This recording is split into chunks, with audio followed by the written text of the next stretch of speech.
अब हम छंद की परिभाषा देखते हैं। तो छंद की परिभाषा हो जाएगी कि निश्चित चरण और निश्चित, हम छंद की परिभाषा देखने जा रहे हैं। तो छंद की परिभाषा हो जाएगी निश्चित चरण, वर्ण मात्रा, वर्ण और मात्रा, यति गति तुक, वर्ण मात्रा यति गति तुक। ये जो छंद की परिभाषा है यही उसके नियम के अंतर्गत भी आ जाएगा। वह कैसे आएगा मैं समझा दूंगा आपको। निश्चित चरण, वर्ण मात्रा यति गति तुक और गण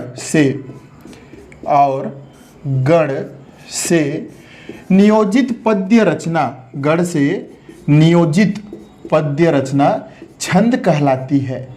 नियोजित पद्य रचना छंद कहलाती है।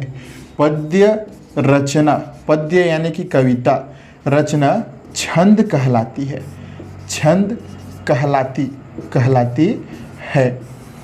तो ये हो गया हमारा छंद का परिभाषा। निश्चित चरण, वर्ण मात्रा यति गति तुक और गण से नियोजित पद्य रचना छंद कहलाती है। छंद में अंग और प्रकार दोनों ही होते हैं।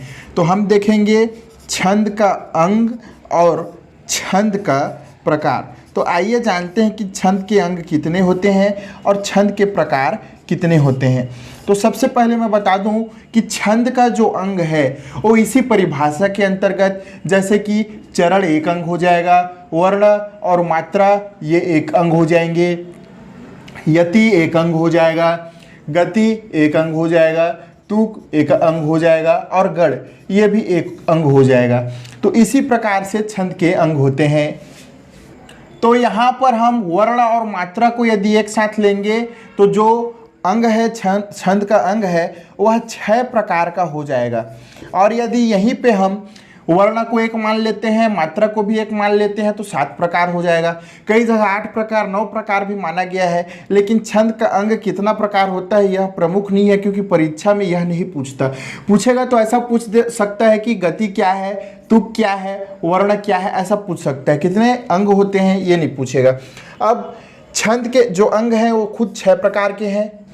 और स्वयं छंद कितने प्रकार का होता है? तो स्वयं छंद 4 प्रकार का होता है। कौन कौन से हैं इसके प्रकार? तो वर्णिक छंद, वर्णिक विरिक्त छंद, मात्रिक छंद और मुक्त छंद। इस तरीके से छंद 4 प्रकार के हैं। और जो छंद का अंग है, अंग 6 प्रकार का है और स्वयं छंद है 4 प्रकार के। तो आइए हम छंद का अंग भी देखेंगे और छंद का प्रकार भी देखेंगे। दोनों को बारी बारी से ही देखेंगे और इस परिभाषा के माध्यम से समझने की कोशिश करेंगे। तो परिभाषा एक बार और देखते हैं। छंद की परिभाषा क्या है? निश्चित चरण, चरण 4 चरण होते हैं सामान्यतः। वर्ण कहने का तात्पर्य है कि लेटर यानी कि अक्षर, उसे वर्ण कहेंगे, जैसे क ख ग घ अंगा।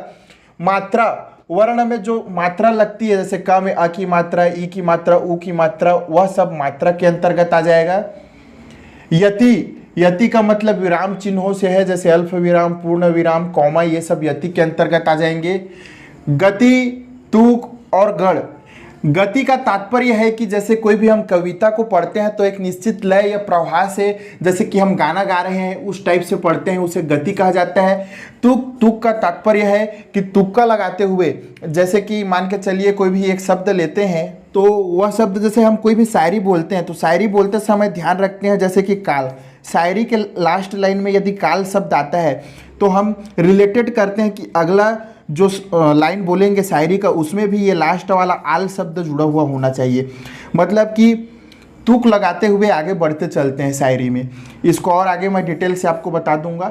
गढ़ का मतलब है कि गढ़ 3 प्रकार के होते हैं, उसे यामाता रस भान सलगस दर्शाएंगे, उसके बारे में भी मैं डिटेल से बताऊंगा।